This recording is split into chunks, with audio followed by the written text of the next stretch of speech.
Bom dia, Rita. Bom dia, Júlio. Bom dia, pessoal. Obrigada pelo convite, né? E eu já deixo logo claro que eu sempre fico nervosa quando acontece uma call, quando eu sei que tem pessoas me ouvindo, né? Então, obrigada aí pelo convite e desculpa já, né? Desde o início pelo nervosismo. Não é porque eu sou psicóloga que tenho controle sobre todas as coisas. Enfim, isso acontece, não é normal, né? Rita, então, a gente pode começar essa entrevista conversando com você e falando um pouco sobre a sua profissão. E aí, Uhum, você pode falar sobre a sua formação um pouco para sim. a gente poder Uhum. entender um pouco mais como funciona isso aí?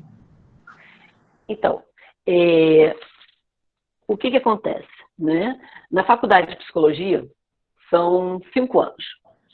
E quando eu comecei, foi na antiga Universidade Gama Filho, que era uma das melhores universidades particulares que tinha.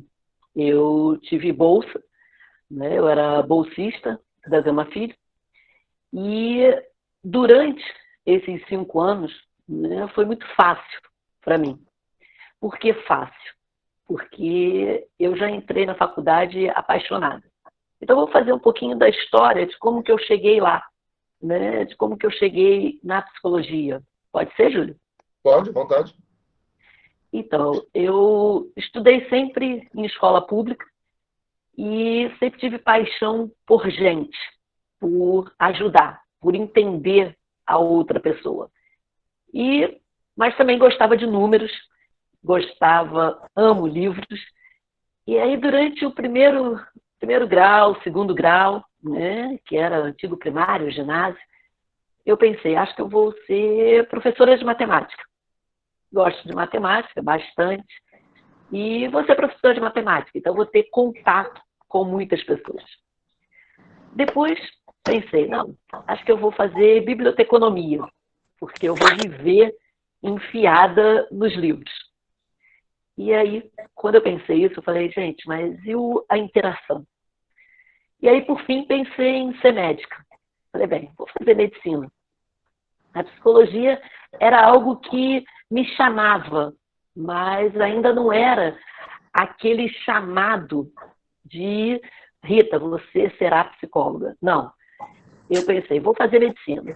Aí eu estudava no Visconde de Cairu, no MEA, fiz o segundo grau no Visconde de Cairu, e lá eu me apaixonei, né, pela área de ciência. Eu fiz técnico de saúde. Falei, não, então é medicina, vou fazer medicina. Só que eu não tive nenhum incentivo, né? Eu era a primeira pessoa ali a estar fazendo faculdade na minha família, então não tive nenhum incentivo. Rita faz isso, faz aquilo, estuda mais ou estuda menos. Não, o que eu fizesse estava bom, porque eu nunca dei trabalho, né, para os meus pais em matéria de estudo. Então, o que eu fizesse, minha mãe aceitaria. E eu comecei a ficar, né, fiz o terceiro ano junto com um cursinho. Não deu certo. Porque eu saía do colégio, ia para o cursinho, tinha que estudar, e eu comecei a pensar que aquilo não era para mim. Né? Era uma vida que, não, estava muito louca. Eu queria ter tempo de ler outras coisas também, né? Além daquele trabalho que eu estava tendo. E aí fiz o primeiro vestibular para medicina, obviamente não passei, e por pura falta de paciência, né? E eu entrei no cursinho novamente no ano seguinte, e eu pensei, não, eu não quero estudar mais um ano, eu quero entrar logo para a universidade. E aí foi quando surgiu a psicologia. Sendo que, né, se eu tivesse feito na Seis Gran Rio, que era até uma das pessoas, se eu não me engano, foi a médica que falou sobre a Seis Gran Rio, aí com vocês, a Seis Gran Rio, né, eu tinha pontos para passar para a UERJ em psicologia, no início de 84. Nós estamos falando de 84, quando eu entrei para a universidade. E eu não quis, queria medicina. Quando chegou no meio, 84,2, como nós dividimos os períodos na faculdade, né? Período 1, período 2, 84.2 eu prestei novo vestibular, só que diretamente para Gama Filho. Passei. E aí me apaixonei. Logo no primeiro período, tinha uma psicologia introdutória. Lá, em 84, o currículo da faculdade era primeiro e segundo período, era básico, para caso você quisesse mudar. Então, tinha pessoas que faziam português, letras, direito, filosofia, psicologia. E, desde o início, eu falei, é aqui que eu quero ficar. Não quero sair mais daqui. E assim foi. Né? Fiz os 5 anos. Na realidade, eu fiz em 5 anos e meio. Que aí depois eu conto, que foi uma das maiores burrices que eu fiz na vida. Né? Quando nós estivemos falando sobre a vida mesmo ali, dentro da faculdade. E acabei terminando em 5 anos e meio. Mas, assim, não seria uma boa médica. Né? Eu penso que sou melhor como psicóloga do que teria sido como médica. E então, aí... Desculpa te interromper. Não me interrompeu, não. E aí, a entrada na faculdade foi dessa forma. A escolha por psicologia era a segunda opção, mas o amor pelas pessoas, pelo cuidar das pessoas, sempre foi primeira opção. E aí, pós-faculdade, você tem algumas outras formações. Como foram essas? Quais são essas? Então, durante a faculdade, né, eu resolvi fazer estágio em todas as áreas, porque nem todo mundo vai ser psicólogo clínico. Eu já tinha ideia de que eu queria fazer psicologia clínica, mas eu gosto, né, de saber o que eu não quero fazer. E para eu saber o que eu não quero fazer, em algumas situações nós precisamos experimentar. Então eu fui fazer estágio em várias áreas. Né? Fui fazer estágio na área de RH, fui fazer estágio na área educacional, em creche, e chegou a área clínica. Né? Quando chegou na área clínica, eu falei, é aqui mesmo. Né? Sempre tive certeza. Quando eu terminei a faculdade, você, nos 4, eu não sei se hoje ainda é assim, eu acredito que não, eu acredito que agora, os 10 períodos, você sai, né, a formação de psicólogo, que chama, e tem, se você fizer algumas disciplinas a mais, você pode dar aula na área de psicologia. Enfim, quando eu terminei, eu falei, bem, eu agora vou me especializar, né? Eu preciso me especializar. E aí eu fui fazer uma especialização na área clínica, na área da Gestalt terapia, que é a minha abordagem teórica. Em psicologia existem muitas abordagens que você escolhe, conforme a sua personalidade, o que você se encaixa mais, no que você acredita mais. E eu fui fazer uma especialidade clínica na área de Gestalt terapia. E é para conseguir entender melhor o processo da terapia. Sendo que durante esse período eu já estava em terapia. Né? Então eu fiz, né, a primeira especialização foi em psicologia clínica, com ênfase em Gestalt. Depois eu pensei, bem, eu acho que eu posso ver alguma coisa na área de educação. Né? Fui fazer psicopedagogia. Então me especializei em psicopedagogia. Mas vi que não era a minha praia, psicopedagogia. Preciso deixar para outros colegas. Sendo que no ano de 93, eu tive síndrome do pânico, que naquela época ainda nem tinha essa nomenclatura. O pânico era tido como estresse. E ninguém conseguia dizer exatamente o que eu tinha. Eu tive todos os sintomas, todos. O que para mim, é uma bênção, porque hoje eu posso entender muito bem o que a pessoa sente com pânico, depressão e ansiedade. E aí eu fui estudar sobre isso. Fui me especializar naquilo que eu tinha tido. Fui buscar e fui fazer vários cursos, né, para me especializar em ansiedade, depressão e pânico. E quando eu estava morando em São Luís, né, eu já morei quase que o Brasil inteiro, Quando eu estava morando em São Luís, eu trabalhei na Guarda Municipal com a Defesa Civil. E lá, Na em área, São Luís, sim, sendo psicóloga da Guarda Municipal, isso? isso mesmo, isso mesmo. Eu trabalhei durante 1 ano e meio, mais ou menos, na Guarda Municipal de São Luís, e lá dentro da Guarda Municipal tem a Defesa Civil Municipal. Então eu atuava nas duas frentes, junto aos guardas, aos GMs, e com a Defesa Civil, saindo. E aí eu falei, bem, eu preciso me especializar em desastres. O que nós chamamos de desastre? Tudo aquele incidente crítico, que é enchentes, que é morte prematura, acidente das várias formas. Então, eu fui me especializar em desastre e estresse pós-traumático. Então, com isso, né, eu pensei, nossa, tá ficando bom. Só que, assim, eu sou uma curiosa, eu não consigo parar de estudar. Né? Então, agora, eu vou começar uma especialização em psico-oncologia, né? Porque é algo que me chama muita atenção, esse sofrimento. Então, assim, o pós-faculdade, você não para de estudar, você não para de ler, de absorver conhecimento, o que está acontecendo, né, na área da psique, na área da mente, né? Como ser cada dia melhor. Perfeito nunca, mas cada dia melhor. As pós que você tem, que você falou, são em Gestalt, mas o quê? Então, Gestalt, que é a psicologia clínica, a psicopedagogia, né? Especialização em desastre e estresse pós-traumático e em depressão e ansiedade, transtornos de ansiedade. E aí, eu vou quebrar um pouquinho o protocolo. Ao invés de perguntar o que te fez decidir pela carreira, que você meio que já falou, né? Sim. Inclusive falou da questão da decisão, se foi fácil ou não, mas acho que eu vou perguntar para você algumas coisas tipo, a gente sabe bem o que é uma pessoa, né, necessitada, mas a gente não entende muito bem o que essa pessoa passa.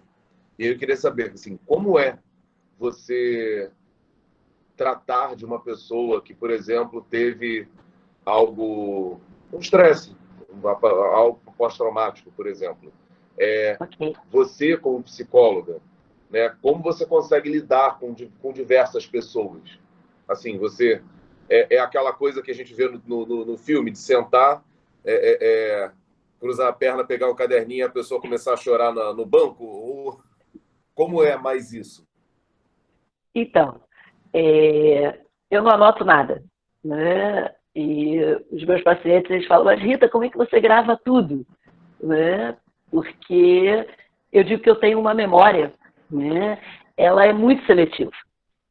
Então, nomes de pessoas aleatórias eu demoro muito para gravar. Mas como é que é, né, uma sessão de terapia? Primeiro que eu não tenho caderninho, eu só anoto uma ficha, né, com detalhes no primeiro dia, onde eu vou perguntar nome, endereço, telefone, data de nascimento e ponto. Né? E se foi alguém que indicou, ponto, né, para eu poder fazer o link. Então, o que eu faço? Cada vez que tem uma pessoa à minha frente, eu abro uma caixinha aqui dentro. Então, eu funciono como várias caixinhas dentro da minha cabeça. Então, ou arquivo, né? Então, quando aquela pessoa senta à minha frente, eu abro o arquivo dela, né? E vamos conversar a partir dali. Quando chega uma pessoa, né, com estresse pós-traumático, ou uma pessoa com pânico, ou com ansiedade, isso me dói também. Né? Quero deixar sempre claro que o psicólogo, ele não está isento de emoção, muito pelo contrário. Né? Se encontrar um psicólogo isento de emoção, corre, porque não é verdade. Okay? Pode correr. E aí, essa semana mesmo me perguntaram, Rita, você já chorou em terapia? Eu vou dizer que chorar copiosamente nunca. né? Porque eu não posso fazer isso. Até porque se uma psicóloga começou a chorar copiosamente, que mulher desequilibrada. Exatamente. Corre também. Estou Né? aqui para te pedir ajuda. Você está chorando junto comigo. Exato. Deixa eu correr. Ou então, posso te consolar? Né? Então, assim, não dá. Para chorar copiosamente, não dá. Né? Mas tem alguns casos, né, que o olho enche d'água. E a pessoa vê isso. Ela se sente amparada, ela se sente acolhida. Na Gestalt terapia, né, nós não temos essa coisa de sentar distante ou sentar atrás do paciente. Não, é olho no olho. Né? É ali, é o aqui e agora, é o contato. Né? Mesmo agora, em época de pandemia, né, eu continuo atendendo online, mas as pessoas sabem que eu estou com elas. Não preciso estar fisicamente, mas elas sabem que todo o meu sentimento, toda a minha cabeça está com aquela pessoa. Então, durante, né, a terapia, nós vamos acolhendo. Essa é a palavra básica da terapia, acolhimento. A pessoa que está à minha frente, ela está trazendo um quebra-cabeça chamado vida, em que ela vai colocar todas as peças ali na minha frente. E vai falar para mim assim, Rita, eu não sei o que fazer com isso. Eu também não sei, gente. Eu também não sei, não. Nós vamos descobrir juntos. Eu vou olhar uma peça e falar, faz sentido essa peça aqui ou aqui? É o poder de escolha. Então, conforme as pessoas vão juntando as pecinhas do seu quebra-cabeça, a terapia vai fluindo. E ela precisa saber que eu sempre estarei ao lado dela, em qualquer circunstância. Algumas pessoas, né, ontem aconteceu isso, né, o paciente estava mais agitado, nervoso, com raiva, e falava muito palavrão. Né? E a cada palavrão que ele falava, ele pedia desculpas. Eu falo, cara, por que você está pedindo desculpas? Esse aqui é o nosso ambiente. Você pode falar o que você quiser, do jeito que você quiser. Não tem essa de desculpa. Para com isso. Né? Então, dentro do consultório, tudo é permitido. A pessoa precisa estar livre para falar. Então, uma questão de ansiedade, eu preciso estabilizar a pessoa. Tá? Então, num primeiro momento, precisa estabilizar. E eu digo que, na terapia, nós precisamos começar pelas beiradas. Quem gosta de mingau, entende o que eu estou falando. Porque se você meter a colher no meio do prato e botar na boca, vai queimar. Mas se você come pelas beiradas, chega uma hora que o mingau ainda está morno, mas você já consegue comer e sentir o sabor. Terapia é a mesma coisa. Sempre pelas beiradas. Nunca com a colher no meio. Quando tiver morno, vamos lá e vamos comer no meio. Responde aí o que você me perguntou. Sim. Na verdade, você, eu acho que tem uma das profissões mais, talvez, rejeitadas, né? Porque Sim. é uma profissão que todo mundo sabe que é essencial, mas ninguém vai, né? Porque ninguém quer enfrentar seus próprios problemas, né? Sim. E aí o que você escuta, você com certeza já ouviu isso, né? De, eu vou ter que ir no psicólogo para ele ficar me dizendo o que eu já sei. Ou eu vou ter que ir no psicólogo para ele ficar, eu tenho amigo, né? Eu tenho um amigo meu que eu posso ir no bar. Eu tenho minha amiga que sempre que eu tenho problema eu ligo, né? Eu acho que a grande dificuldade é você conseguir quebrar isso na pessoa, né? E aí, como você consegue quebrar essa resistência? Então, né, a maior dificuldade de um psicólogo, né, é quebrar preconceito. Porque existe um preconceito, isso que você falou, né, é uma resistência, mas é um pré-conceito. Então, o nosso maior trabalho é quebrar esse preconceito antes que aquela pessoa chegue ao consultório. Né? Porque eu escuto pelo menos, sei lá, 2, 3 vezes por semana, né, pessoas aleatórias, assim, de conversa, bate-papo, dizendo, eu não sou louco, eu não preciso de psicólogo. Para que eu vou sentar lá se eu não sei nem por onde começar? Para que eu vou sentar lá se a situação não vai mudar? A psicóloga não vai me dar dinheiro, a minha situação é falta de dinheiro, ela não vai me dar dinheiro, ela não vai pagar minhas contas. Então, todas essas, né, afirmativas, eu escuto pelo menos 2, 3 vezes por semana. E aí, como que eu faço para quebrar?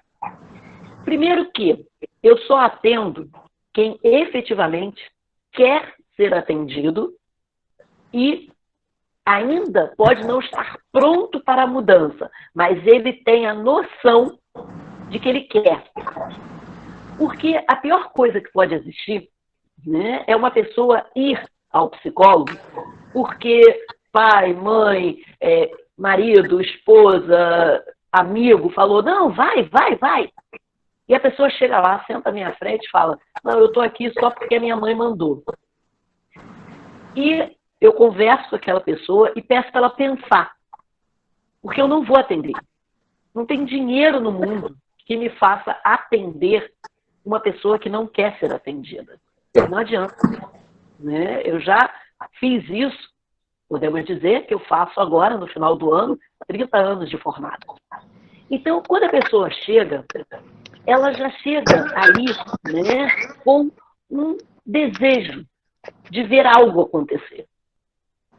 E conforme nós vamos conversando, eu vou mostrando para ela, né, que se algo pode acontecer, mas depende dela.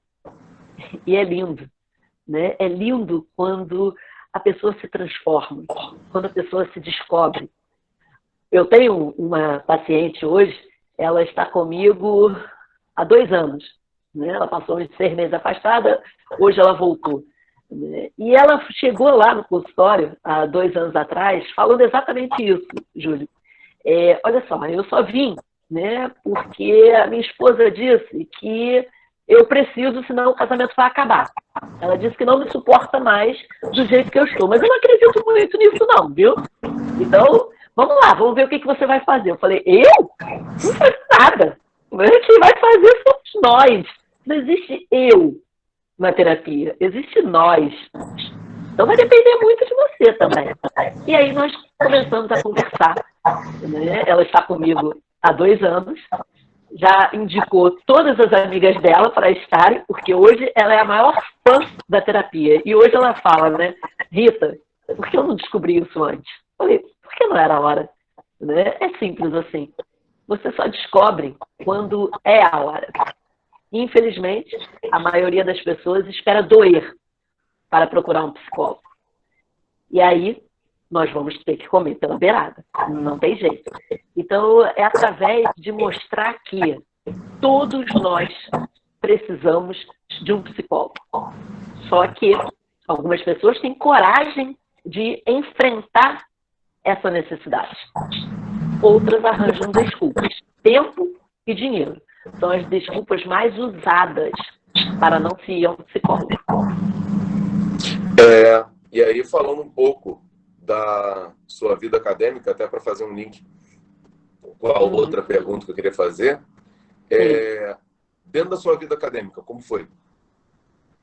Então, dentro da faculdade, né, foi muito fácil. Eu, né, sempre fui, modéstia à parte, boa aluna. Então, não tinha muita coisa para fazer não, gente. E assim, a minha infância e adolescência, eu era muito feia, muito feia. Os anos estão ajudando, né, mas eu era muito feia. Então, não tinha muita opção não. Né? A opção que eu encontrei foi estudar.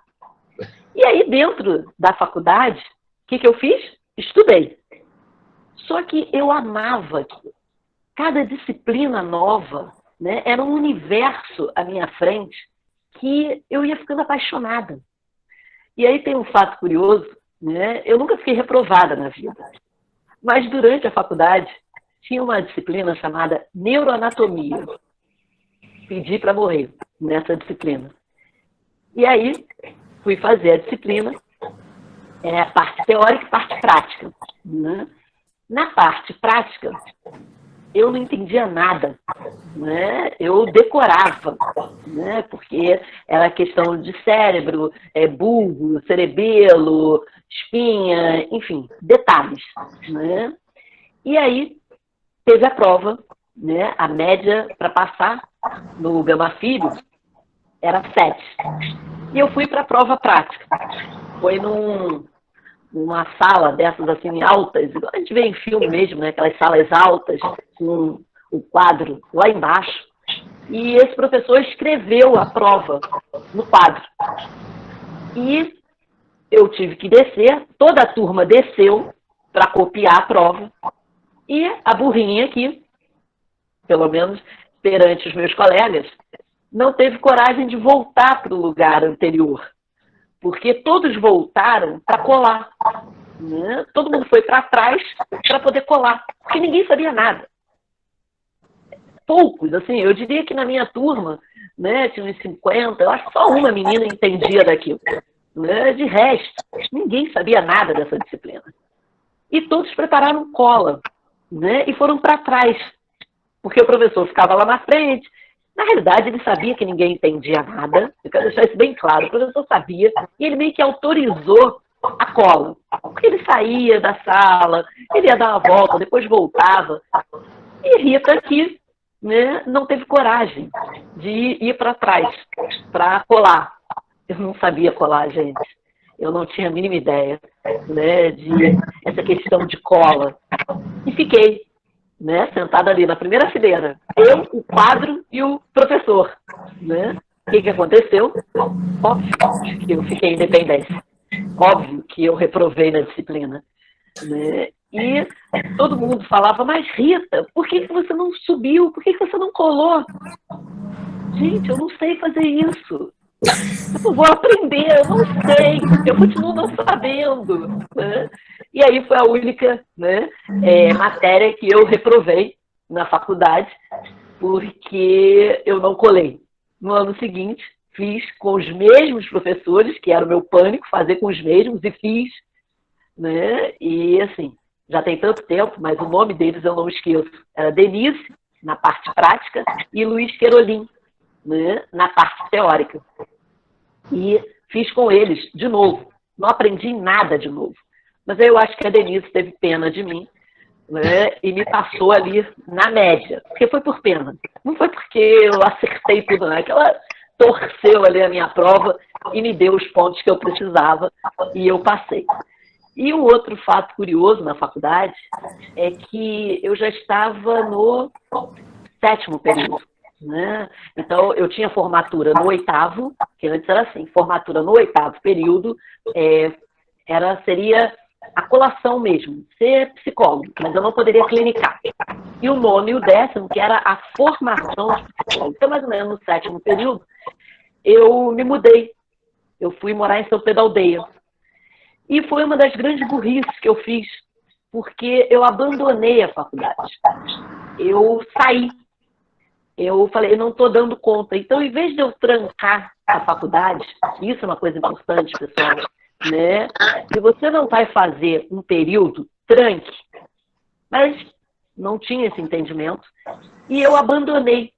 Né? Então, eu fiquei com 0 em todas as disciplinas. E, obviamente, meu CR caiu demais. CR é uma coisa importante de vocês prestarem atenção também. Eu falo já do CR. Né? E aí eu fiquei reprovada. Né? Então, quando eu olho, né, o que seria o boletim, esqueci o nome, gente. Eu esqueci o nome. Daqui a pouco eu lembro o nome. Mas, enfim, vem todas as disciplinas que eu fiz com as notas e o meu CR, que é o coeficiente de rendimento. Ali está 0. Eu me envergonho disso. Mas eu dei um gás depois e terminei com CR alto. Mas eu olho para aqueles zeros e penso, cara, Rita, se você não tivesse tirado esses zeros todos aí, você estava bem aberta. Melhor do que você terminou. Então, CR é o seguinte, CR é a média das matérias que você faz. Quando você termina a faculdade, muitos dos empregadores primeiro vão querer saber qual a faculdade, a universidade que você cursou. Depois, você vai estar concorrendo com muitas pessoas. Então, a primeira concorrência é com a universidade. Ok. A segunda concorrência é o seu CR, é o seu coeficiente de rendimento, que vai dizer para o empregador como você foi como aluno. Se você foi um aluno aplicado, se você foi um aluno que gostava de estudar, ou se você fez por fazer. Então, tem alguns estágios que você precisa manter um CR8, senão você é desligado do estágio. Então, muita atenção ao CR, ou seja, às provas, aos testes, porque isso vai refletir na sua vida pós-acadêmica. E quando você está na universidade, você pensa, não faz mal, eu não me dei bem agora, mas o importante é passar. Não se trata só de passar, pessoal. Se trata de você ser o melhor que você puder ser, que é diferente de querer ser o melhor. Você precisa dar o melhor de você, porque vai ser cobrado lá no final. Então, a universidade, para mim, foi muito tranquila, foi muito gostosa. Eu amava, né, ir para a universidade, amava fazer trabalho, né, amava pesquisar, buscar, ler. Então, a universidade, para mim, foi tranquila. E aí, aproveitando, fazer o link, o que, assim, porque muita gente acha que psicologia é só realmente você ter um consultório, né? Uhum. E aí, em quais áreas, assim, você consegue, obviamente é uma coisa muito ampla, mas que você Sim. consegue achar, assim, falar, pelo menos comentar, que seriam Sim. possíveis você trabalhar com a psicologia? Uhum. O mais comum, né, é o consultório, mas tem a área de RH, é uma área muito boa, né? É uma área onde você vai cuidar das pessoas que entram, das pessoas que saem, né? É a área onde está o dinheiro de psicologia, né? Isso é importante dizer, está no RH. Então, a pessoa vai, ela entra e ela vai cuidar, RH, recursos humanos, né? Então, você entra na área de RH e você vai cuidar admissão, demissão, testes. Parece que travou. Você vai... Deu uma leve travada, Rita. Oi. Repete o que você falou a partir do RH, porque deu uma leve travada. Ok, então vamos lá. Eu falei que o RH deu para escutar a parte do dinheiro, que é onde está o Sim. dinheiro? Sim. Né? Então, o RH vai cuidar da admissão, da demissão, vai cuidar de ver a satisfação. Então, tudo aquilo ligado, né, aos colaboradores tem que passar no RH. O RH, ele também fica dividindo espaço com o pessoal da administração, mas cada um tem um setor específico. Então, para o psicólogo, é cuidar do emocional. Então, ver qual é o melhor candidato para aquela vaga. Não significa que ele será aceito, mas você faz o trabalho. Então, tem o RH. Tem o psicólogo escolar, né, que vai estar ali dentro da escola, muitas vezes, né, para ajudar ao professor, ao pedagogo, na questão emocional. Mas o psicólogo escolar, ele não deve fazer terapia dentro da escola, porque ele tem tantas outras atribuições que fazer terapia dentro da escola, né, vai prejudicar o trabalho dele com outros alunos, professores, direção, coordenação, e a pessoa que está sendo atendida. Então, o trabalho do psicólogo escolar é identificar e poder encaminhar. Tem o psicólogo jurídico, né? O psicólogo jurídico é aquele que vai auxiliar, né, a um juiz ou a um advogado. Então, tem uma bateria de testes que são feitas para que se possa dizer um pouco sobre a personalidade da pessoa. São os testes de personalidade. Mas lembrando sempre, sem uma entrevista, sem um olho no olho, não existe psicólogo. Então, hoje, né, tem psicólogo do esporte, que está sendo uma maravilha. Todo mundo sabe quem é Neymar, óbvio, né? É a coisa mais óbvia do mundo, né? Quem é Neymar? Neymar precisou de um psicólogo. Neymar tem um psicólogo. Porque conforme ele foi crescendo, aparecendo, subiu a cabeça. E a personalidade. Então ele precisou... Oi. Isso é uma coisa muito legal de se falar, porque quando ocorreu, e aí, de repente, o pessoal deve, não sei se vão lembrar, porque, né, são mais novos, mas devem se recordar, ou pelo menos já ouviram falar, do caso do ex-goleiro do Flamengo, Bruno, né? Sim, exato. Na época houve uma discussão muito intensa sobre essa questão do estrelato, né? Sim. Porque o cara ganha muito dinheiro, o cara se torna uma pessoa influente, Sim. ele se torna louvado por um grupo de pessoas, Sim. e tudo isso, né, faz com que o cara pense que ele está acima do bem e do mal. Sim. E aí, na época, muito se discutiu sobre esse limite, né? Que, assim, Sim. eles precisavam justamente de ter um acompanhamento para mostrar, olha, você ainda é humano, né? Calma. Sim. Sim. Né? Não suba a cabeça. Sim. É exatamente isso. Né? Infelizmente, né, o que falta é limite. O que falta é uma chamada para a realidade. Então, o papel do psicólogo, né, a maioria dos clubes hoje em dia já estão aceitando a ideia de que, né, os seus atletas, né, precisam de um psicólogo. Precisa ter um psicólogo lá dentro, né, até mesmo, né, para o técnico do time. Como lidar melhor, porque existe o que nós chamamos de diferença individual, que é o nosso tesouro. Eu sou diferente de todo mundo, eu sou única, você é único. Todos esses que estão nos assistindo são únicos, são joias, que muitas vezes precisam ser lapidadas. Então, no esporte, hoje já se percebe isso. Hoje já se percebe uma necessidade. Então, é uma área que está crescendo muito, a psicologia do esporte. Já tem especialização para isso, né? Psicologia do esporte. Porque a pessoa ama esporte, mas ama psicologia. Então, hoje em dia já é um campo a mais e é um campo em desenvolvimento. A psicologia do esporte está em desenvolvimento. Eu creio que daqui a 5 anos será impossível não ter um psicólogo junto a atletas, né, de alta performance e atletas em desenvolvimento, exatamente para não se perderem quando alcançarem o estrelato. Nós temos vários exemplos de atletas que são excelentes, mas que se perderam por causa da cabeça. Então, seriam essas as áreas mais importantes em desenvolvimento para um psicólogo. Não, bacana. E aí, vou te perguntar algo mais pontual, né? O que mais te motiva e o que menos te motiva dentro da profissão? Se tem alguma coisa que menos te motiva, né? Porque às vezes na profissão você está apaixonado que não, nada lhe tira o ânimo, não.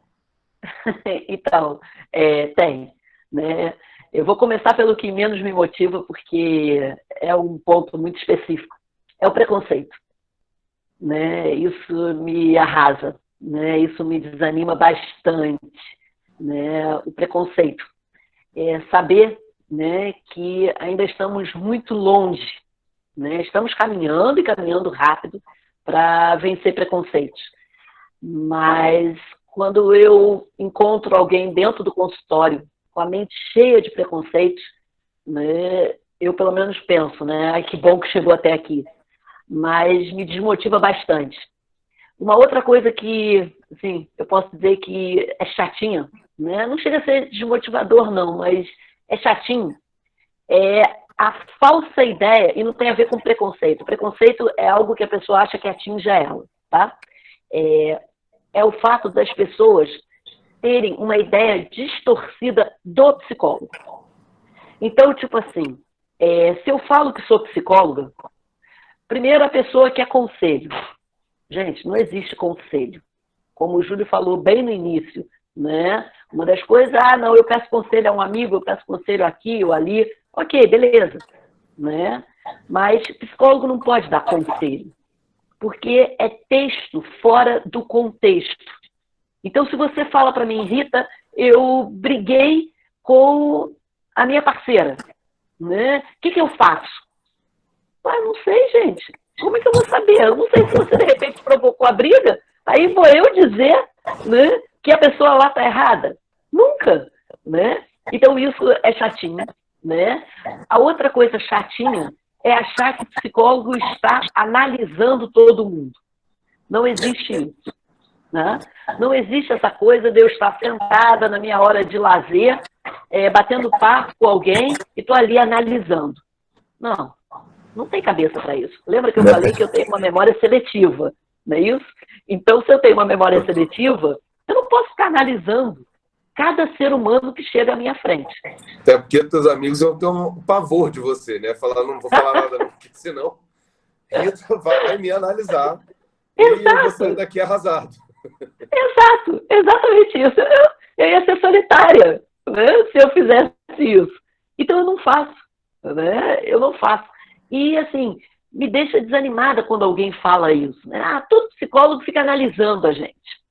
Então eu já coloco uma barreira ali, né, que me desmotiva. E o outro é achar que nós temos bola de cristal. Né? Achar que nós sabemos tudo, que nós não podemos sofrer, não podemos ter raiva, não podemos explodir, não podemos ter uma depressão. Nos colocam numa posição de super-heróis e que não pode ter nada. Então isso me desmotiva um pouco, porque eu sempre falo, gente, o psicólogo é humano, como vocês. A diferença é que eu estudei para estar sentada nessa cadeira de cá. Mas se vocês estudarem, vocês também podem sentar. E nem por isso, né, vocês vão deixar de ser humanos.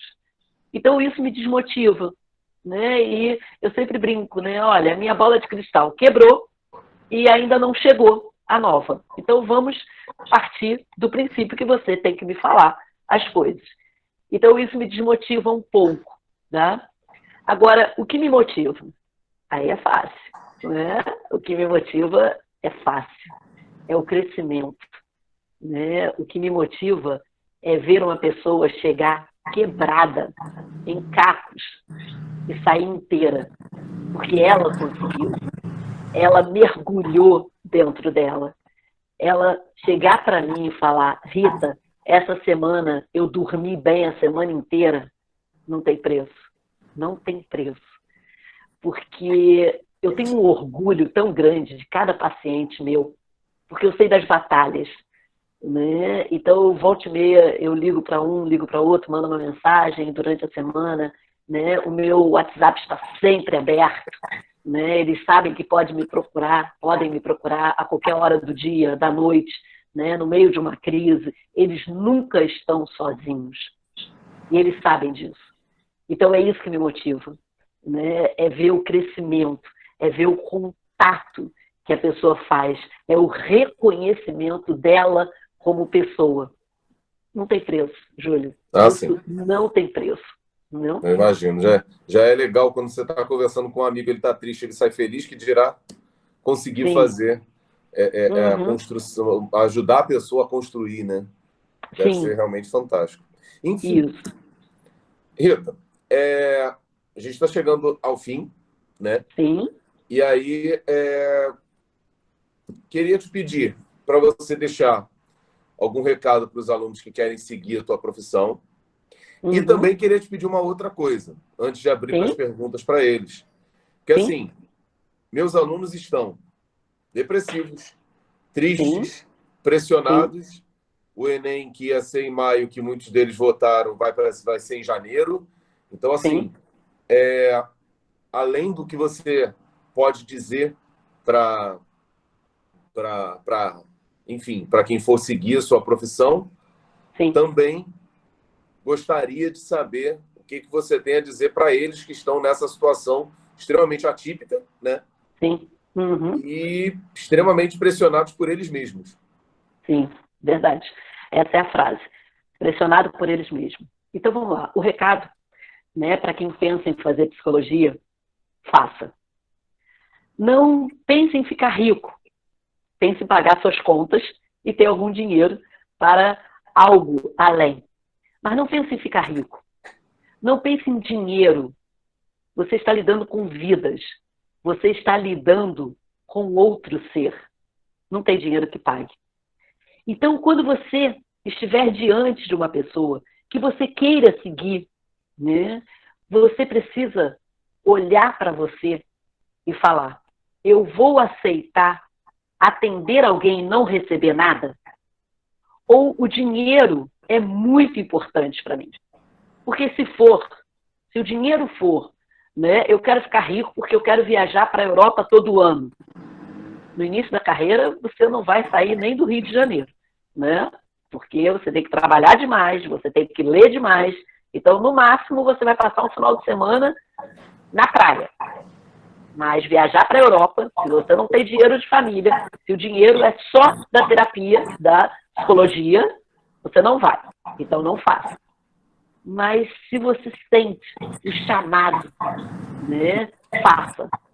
Não se importe se as pessoas falarem que o campo está fechado, você não vai ter emprego, você vai morrer de fome. E são as coisas que se escuta ainda. Não é verdade. Sempre tem trabalho. Quando você faz com amor, quando você faz com desprendimento.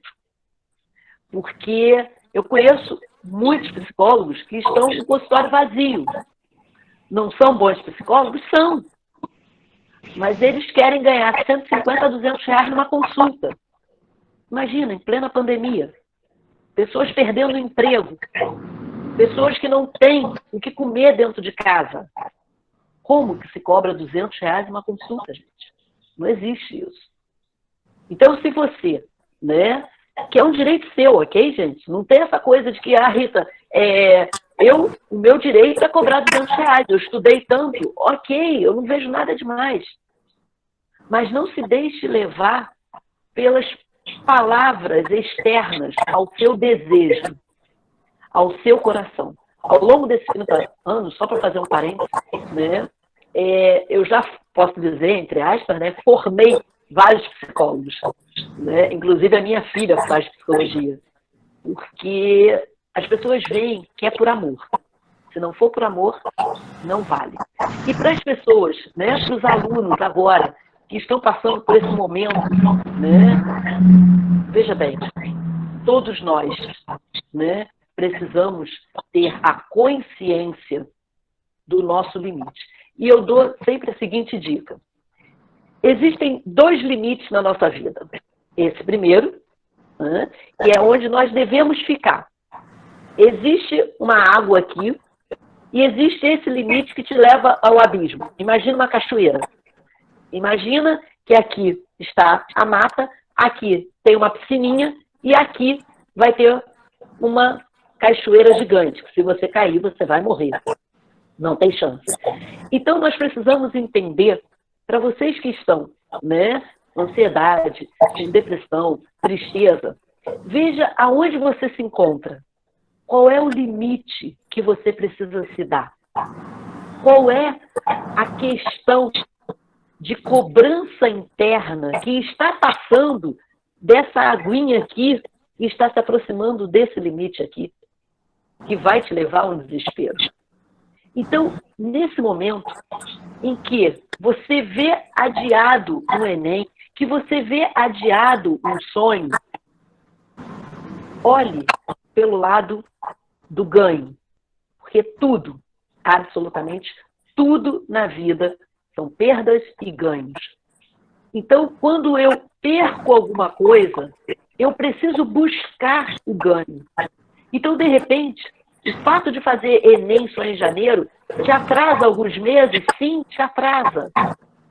Mas são meses que você tem para dar um gás a mais. São meses que você tem para tirar o atraso desse início de pandemia, onde todo mundo ficou perdido. E se você não consegue, né, procura ajuda. Procura uma ajuda profissional. Em alguns momentos, é importante que você tenha ajuda. O cenário não vai mudar, como eu falei no início, mas a mudança está interna. É uma mudança de perspectiva. Então, para você que está sofrendo, né, desanimado, que você possa mudar a ótica do seu óculos da vida. Que você possa olhar Que ganho que você pode ter? Era isso que eu tinha para falar. Bom, depois dessa consulta grátis que a gente fez, né? Eu já estou pensando aqui uma série de coisas, mas tudo bem, ok, vamos lá, né? Júlio, Júlio, deixa eu só indicar um livro para quem pensa em fazer psicologia. Né? O livro é Cartas a um Jovem Terapeuta. Tá? Depois pode anotar, é Cartas a um Jovem Terapeuta. Quem está pensando em fazer psicologia, eu indiquei essa semana mesmo para um paciente meu que começa a psicologia agora em agosto. Né? E ele já comprou, está adorando o livro. É um livro importante para você ler antes de você entrar na faculdade. Porque ali ele te dá uma visão bem bonitinha, né, do nosso dia a dia. Cartas a um Jovem Terapeuta. Né? É um livro já bem antigo, mas super atual. Desculpe, Júlio, te interromper. Nada. Não, e aí eu só ia reforçar mesmo, que essa questão de você, se você fizer com paixão o que você quiser realmente fazer, você vai ter um retorno financeiro. Né? Sim. É inevitável. Né? Sim. Por exemplo, vocês não sabem, mas a Rita é milionária. Né? Assim, ela é dona de 5 prédios. Mas, enfim. Então é isso, Rita. Já são 11h25, né? E a gente encerra 11h30. Então, acho que ninguém mais tem pergunta a fazer. Então, queria te agradecer extremamente por ter aceitado o convite, por ter vindo, né? Por ter se aberto e ter falado tanto sobre a profissão e ajudado tanto. E a Lívia está falando, poxa, é sinal de que foi legal, né? É verdade, eu tô adorando, gente. Eu fico falando de psicologia o dia inteiro. E, assim, eu sou suspeita para falar, entendeu? Então, eu amo, né? Então eu sou bem suspeita para falar. Né? E, então, assim, fale. Não, eu só ia mesmo agradecer, né? Agradecer por esse carinho, por esse contato, né? Dos alunos, de fazerem perguntas, né? De se aproximarem mais da psicologia, porque eu coloquei como lema para minha vida, né? Desmistificar a psicologia, né? Quebrar preconceitos. Então, isso foi quando você me convidou, eu pensei, nossa, que oportunidade maravilhosa, né? De eu poder falar com várias pessoas ao mesmo tempo e ver que psicólogo é meio doidinho, mas quem não é? Quem é normal? Né? Então, assim, muito obrigada, Júlio. Obrigada de verdade, né, pelo convite. Eu adorei desde o primeiro momento que você falou. Né? Obrigada aos alunos todos, né, que participaram, que só ouviram. Né? Espero ter esclarecido. Né? Deixo o meu contato. Né? Qualquer dúvida, qualquer necessidade, né, vocês podem entrar em contato. Né? O Júlio tem os meus contatos, tem o meu Instagram, né? Então é só entrar lá, escrever, Rita, isso assim, assim. Lembrando que eu não posso dar conselho, né? Mas eu tenho um bom ouvido, né? Eu posso ouvir vocês. Né? Então, o que precisar, podem contar comigo. Enfim, então, tá todo mundo te agradecendo aqui e eu também te agradeço muitíssimo por ter vindo, por ter aceitado o convite.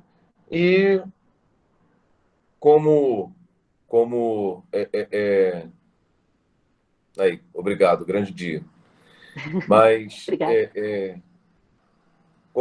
para poder encerrar, só queria dizer que a sua profissão, particularmente, é uma das profissões que eu acho mais bonitas, aí junto né, tirando a profissão de professor, que obviamente eu acho bonito, porque eu sou. Sim, sem vocês nada seríamos, né? Pois é, eu acho a profissão muito bonita e imagino que realmente seja um desafio diário, né? Você estar. Eu também sou muito curioso quanto às coisas. E aí, ouvir você foi maravilhoso, tá? Então é isso. Quero te agradecer de novo, desejar um bom sábado de quarentena, né? Para fazer o quê, né? E é isso aí. Sim. E meu cachorro, porque não sei se vocês viram toda hora olhando para trás, mas é porque meu cachorro tá ali, ó, ele tá meio revoltado, porque para eu poder fazer a gravação eu fecho a porta. E aí, como ele vai ficar do lado de fora reclamando, eu boto ele para dentro. Só que ele tá reclamando porque ele quer sair. Então ele já resmungou, ele já se contorceu aqui, eu não sei se vocês ouviram isso, né? Mas enfim. Uhum. E aí, é isso. Então, muito obrigado, bom sábado, bom dia, e depois eu vou colocar essa gravação no Instagram, e aí eu te marco lá para a Ok, galera beleza. poder ter o teu contato, tá? Maravilha. Tá ótimo, então. Beijo, pessoal. Obrigada aí pelo carinho, né? Vocês foram ótimos, né? Espero ter ajudado um pouquinho. Obrigado, um excelente sábado, né? Aqui onde eu estou, na cidade onde eu estou, né? Eu estou fora do Rio, tá um sol danado, então vou com toda a proteção dar uma voltinha de bike para aproveitar aí esse dia. Então que vocês também possam, né, dentro das possibilidades, ter um dia de descanso, um dia bem gostoso. Um beijo no coração. Então tá. Rita, muito obrigado. Bom sábado. Gente, valeu. Até a próxima. Semana que vem tem mais. Tchau, tchau.